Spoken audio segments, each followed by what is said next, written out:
You ever sit in a room full of people who are smiling at you while stabbing you in the back? That's what it felt like, right there at my own dinner table, surrounded by people who were supposed to be family, laughing at my pain like it was part of the entertainment. It was Thanksgiving. Our first one hosting, in the house Micah and I had saved for 3 years to buy. I'd spent the entire week planning, marinating, roasting, decorating, even printing little place cards with gold foil letters like something out of a Hallmark movie. I wanted this dinner to feel like love, like unity, like I mattered. Instead, it turned into the moment my whole life cracked open. We were just finishing dessert when Micah, my husband, my partner of 8 years, leaned back in his chair, took a sip of his whiskey, and said, "You don't even know who the real father is." At first, I thought I misheard him. I laughed awkwardly, thinking it was some kind of weird joke. But then I looked across the table at his mother, Darlene, and saw her smile. Not a kind smile, the kind people give when they finally hear what they've been thinking all along. She chuckled. "That boy doesn't even look like you, Micah." And just like that, the table erupted in laughter. His aunt, his brother, even my own sister Nina looked stunned, but silent. It all happened so fast. The sound of their laughter hit me like a slap. Not because it was loud, but because it was real, because I could see in their eyes that they believed it. Micah didn't defend me, didn't laugh and say, "Y'all are ridiculous." He just took another drink and smirked. I remember feeling my stomach twist, my throat tightened, and my hands were suddenly cold. I looked to my son, Cairo, who was sitting right next to me. He had stopped eating. His fork was down. His face was still. He heard it, every word. And while they were laughing, something in me was breaking. I had spent years proving myself to Micah's family. Darlene had never liked me, never hid it either, said I acted too perfect, like I was pretending to be better than everyone. Truth is, I was just trying to survive. I was 24 when I met Micah. I didn't come from money. I worked 2 jobs, trying to get through nursing school, and Micah came in like a rescue boat. Charming, generous, confident. My dad, Reggie, didn't trust him from the start, but I wanted so badly to believe I'd finally found someone who chose me. And maybe at first he did, but over time, Micah became someone else. Cold, distant, always criticizing, always making me feel like I owed him something. But I stayed. For Cairo. For the family I thought I was building. And now, in one casual sentence, he had shattered everything. In front of my son. But before I could even open my mouth, Cairo did something I'll never forget. He stood up. My little boy. 7 years old, skinny in his blue plaid shirt, the same one he insisted on wearing because he said it made him look like a gentleman. He stood up, pushed his chair back, and said clear as day, "Actually, I know who he is." The room went silent. I didn't even breathe. Darlene stopped smiling. Micah's glass froze midair. All eyes turned to Cairo, and in that moment it hit me. This wasn't about me anymore, it was about him. He had heard every joke, every insult, every whispered judgment they thought he was too young to understand. He did. He understood perfectly, and he was about to speak his truth. I'll never forget the look in his eyes, calm, steady, too grown for a child his age. I reached for his hand, but he pulled it away gently. He wasn't done. And neither was this story. The funny thing about pain is, sometimes you don't even know you're carrying it until you're sitting in a room with people who keep handing you more. Thanksgiving was supposed to be a fresh start, a celebration. Our first big holiday in the house Micah and I bought last spring. It was a 3-bedroom colonial in a quiet Georgia suburb. Our dream. I remember walking through it during the open house, barefoot on the hardwood floors, imagining Cairo running down the hallway with his toy sword yelling, "Dragon attack!" It was the kind of home that made you believe things were finally coming together. So I poured my whole heart into this dinner. I wanted everything to be perfect. From the cinnamon candles in the entryway to the playlist, humming soft jazz in the background, down to the folded cloth napkins and gold-rimmed dishes I borrowed from my Auntie Joyce. I wanted them to see that I belonged, that I was worthy of being part of this family, Micah's family. That morning, I woke up at 5 a.m., kissed Cairo's forehead while he slept, and tiptoed into the kitchen. I prepped the turkey, baked the sweet potato pies from scratch, and even whipped cream by hand. By noon, I was sweating and smiling, pretending I wasn't exhausted. I kept checking the mirror, fixing my curls, reapplying lip gloss, smoothing out invisible wrinkles in my dress. I needed to look strong, pulled together, unshakable. When guests started arriving, it felt like opening night. Micah's mom, Darlene, was first through the door, wearing that thick perfume that always made me sneeze, and a smile that didn't reach her eyes. She kissed Cairo and barely looked at me. "Oh, you went with a store-bought centerpiece," she said. "It wasn't store-bought. I spent an hour arranging it." Micah came downstairs late, like always, fixing his cufflinks, acting like the star of a show he didn't rehearse for. He hugged his mother and nodded at me like I was a stranger hosting his family. Micah's brother Derek showed up with his girlfriend, followed by Aunt Verna, who always wore too much jewelry and never forgot to bring gossip. Nina, my younger sister, arrived last with my dad Reggie, the only faces that made me exhale. Reggie was everything to Cairo. Since day one, he'd been the one showing up, reading bedtime stories, teaching him how to tie his shoes, coming to every school event when Micah had work. Cairo adored him, called him my main guy. Reggie gave me a long hug when he walked in, like he could already sense the weight on my shoulders. "Proud of you, baby girl," he said. I held on to that moment like oxygen. As we sat down to eat, I looked around the table and tried to feel what I was supposed to feel: thankful, blessed, loved. But underneath the clinks of forks and nervous laughter, I could feel the cracks. Micah barely made eye contact with me. He joked with his brother, talked about sports, scrolled through his phone. He didn't ask about the food, didn't compliment the effort. He didn't see me. Darlene kept making little remarks. "Oh, you didn't brine the turkey.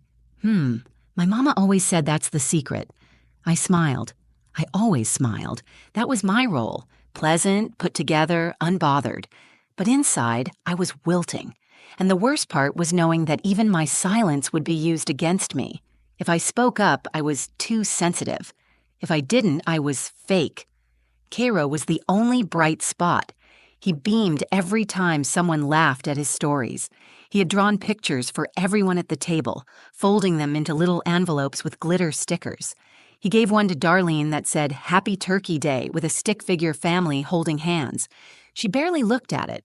That hurt him more than he showed. I could tell. We had just finished dessert, my homemade pecan pie with whipped cream Cairo helped make, when the conversation turned and the moment happened, the one that burned itself into my memory forever. But before all of that, before the laughter, the insult, the silence, I was just a woman trying to prove she belonged, trying to build a moment that her son could remember as something warm, something good. Instead, what he got was the truth. And nothing was ever the same after that. You know how people say you can feel a storm before it hits? Like the air gets too still, too thick? That's how it felt at that table. The laughter had died down, but something in the room shifted. I didn't know it yet, but the moment that would undo everything I'd built was coming. We were passing around second slices of pie. Cairo was telling Aunt Verna about how he helped make the whipped cream, and I remember thinking, maybe this isn't so bad. Maybe we made it through. That hope lasted maybe 2 minutes. Darlene reached for her wine glass and out of nowhere said, "Micah, you sure that boy's yours? He's got more of her daddy's face than yours." The words hung in the air like poison. Micah didn't even flinch. He leaned back in his chair, smirking like this was just another episode of family banter, and said, "You don't even know who the real father is." I froze. The words didn't feel real at first. It was like someone else in the room had said them, someone cruel, someone who didn't know me.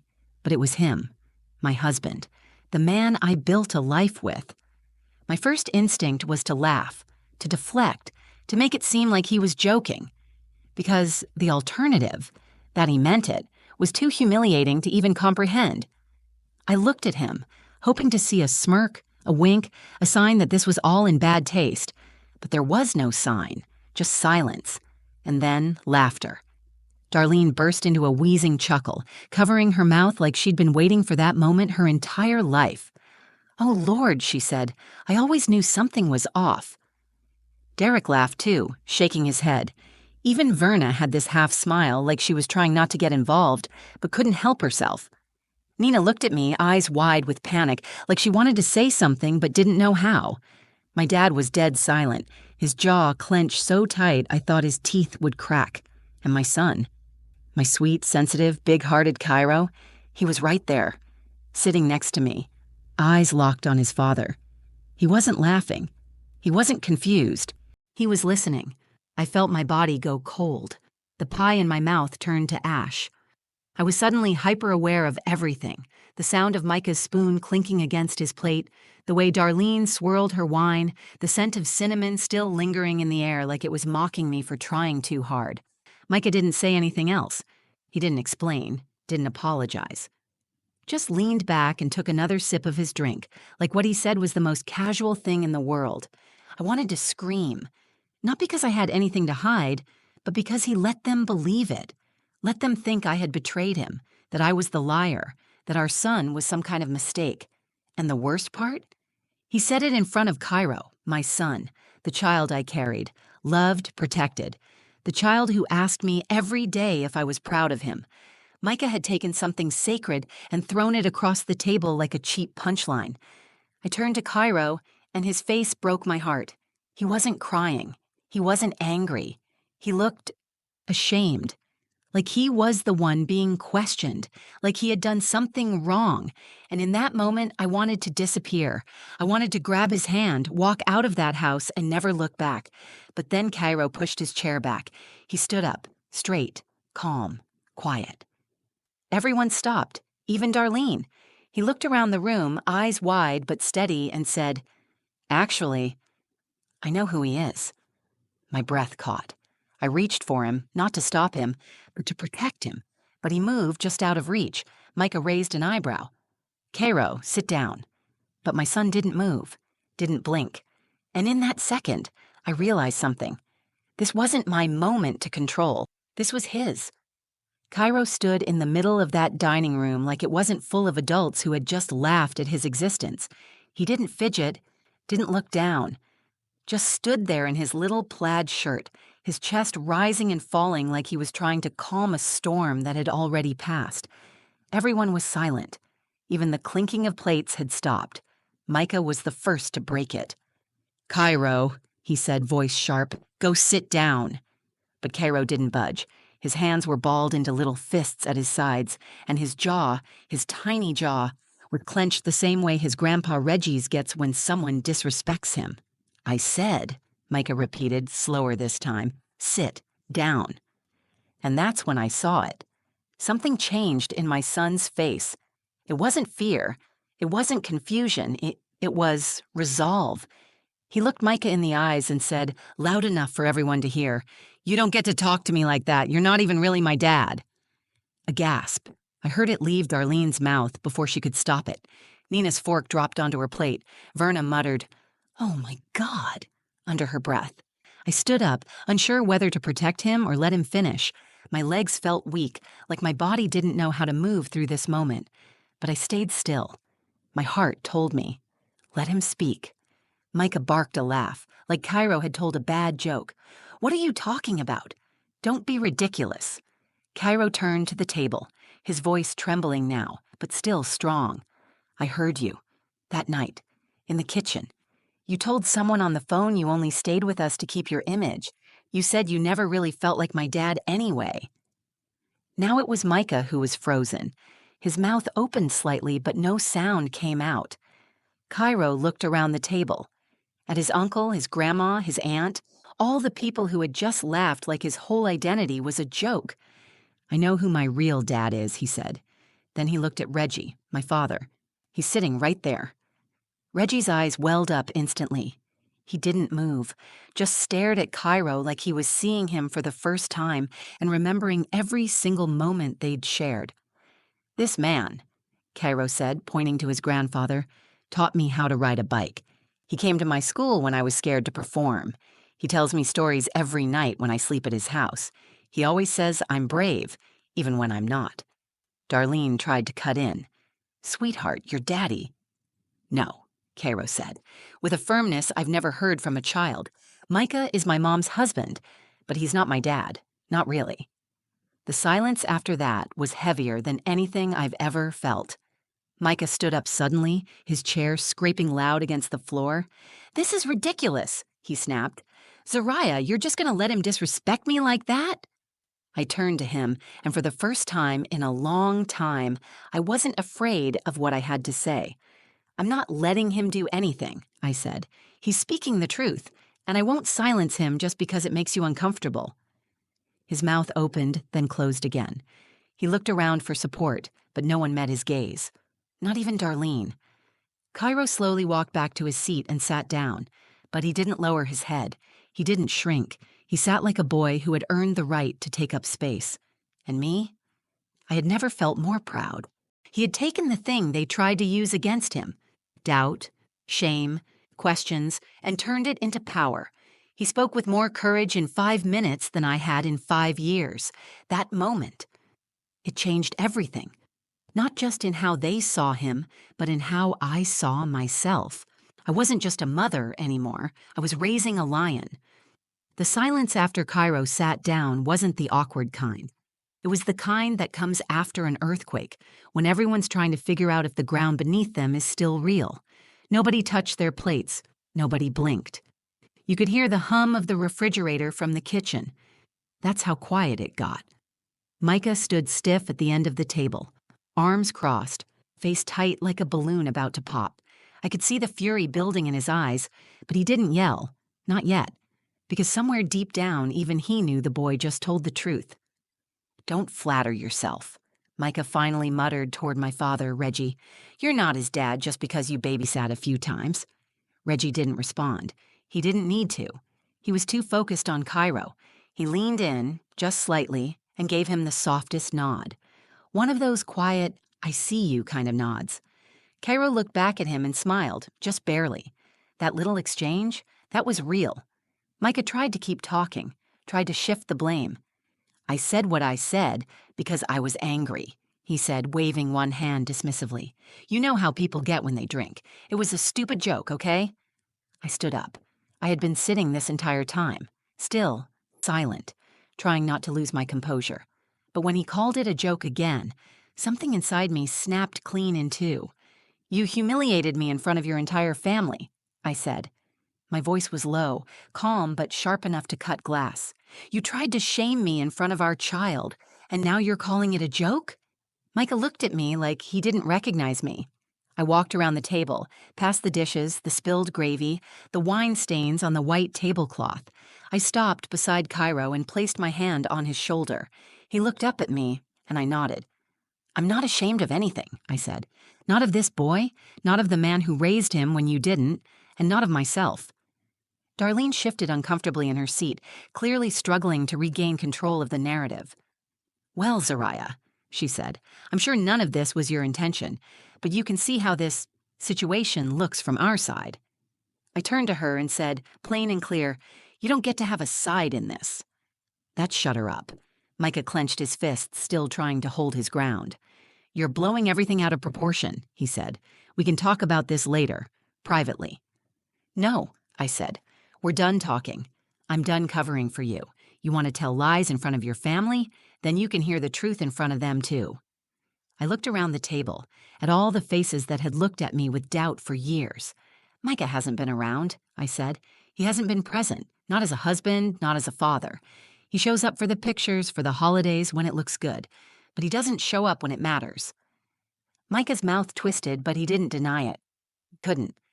Everything Cairo knows about strength, love, honesty, he didn't learn that from Micah, I continued. He learned it from my dad, from me, from people who actually love him. Reggie still hadn't spoken a word, but his eyes, God, his eyes were full, not just with tears, but with pride. Micah finally pushed his chair back and walked away from the table, muttering something under his breath. I didn't follow him. No one did. Cairo looked up at me again, and this time I crouched down beside him. You okay? I asked. He nodded. I just wanted them to know the truth. I smiled. You did good, baby. You told your truth. That's the bravest thing a person can do. And in that moment, surrounded by the mess, the tension, the broken image of what I thought our family was supposed to be, I realized something. We weren't broken. We were finally free. The day after Thanksgiving, the table was still set. Crumbs on plates, a half-full glass of wine, and that handmade Happy Turkey Day card. Cairo gave Darlene, still sitting there unopened. Micah didn't sleep at the house that night. He grabbed his keys, slammed the door, and said he needed space. Space, I thought, was the one thing he never struggled to take. I stood in the quiet for a long time after he left. Just me and Cairo. He was in his pajamas, curled on the couch with a blanket and his favorite dinosaur plushie. I watched him sleep, his chest rising and falling slowly, peacefully, as if nothing about that night had broken him, but it had changed him. It changed us both.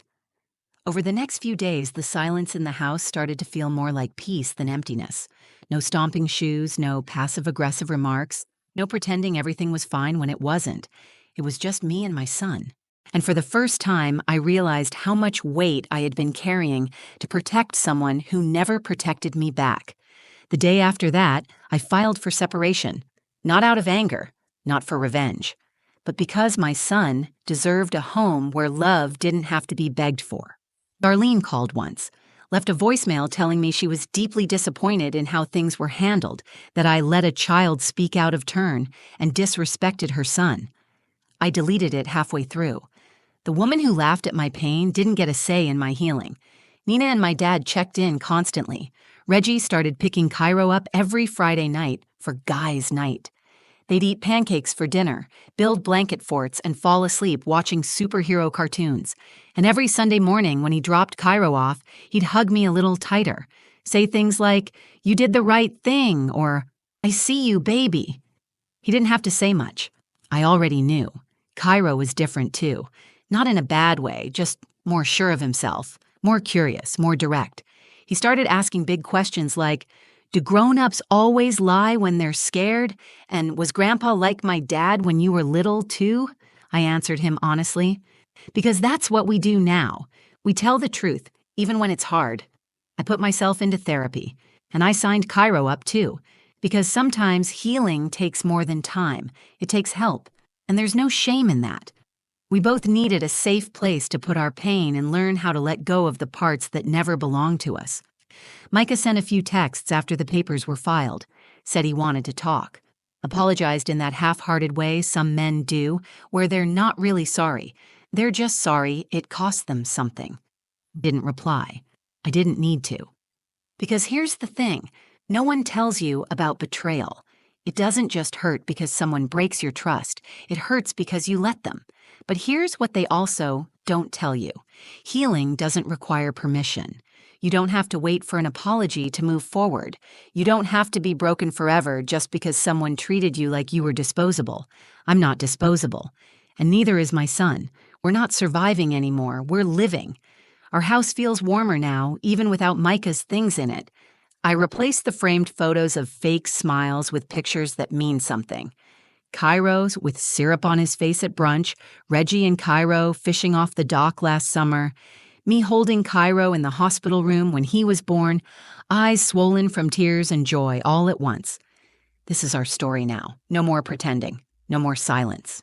Just truth and love, the kind that shows up, not the kind that just claims the title. So if you're watching this and you've ever been made to feel small, like your love didn't count because it didn't come in the right form, let me tell you something. Blood doesn't make someone a father. Love does. Consistency does. Truth does. And my son? He may not have Micah's nose, but he's got my heart. He's got my strength. And he's got the kind of bravery that some people spend a lifetime chasing. So, yeah, they laughed at that dinner table. Nobody's laughing now. If this story meant something to you, if you've ever had to fight for your truth or protect someone you love when no one else would, then you already know. You don't have to shout to be heard. You just have to stand in your truth. And sometimes, the bravest voice in the room belongs to the smallest one. If this touched your heart, please take a second to like the video, share it with someone who needs to hear it, and drop a comment. Tell me what part stayed with you most. I read every single one. And if you believe in stories that speak the truth, stories that heal, stories that empower, subscribe to the channel. There's more to come. Thank you for listening, for holding space, for seeing us. Until next time, stay strong and stay true.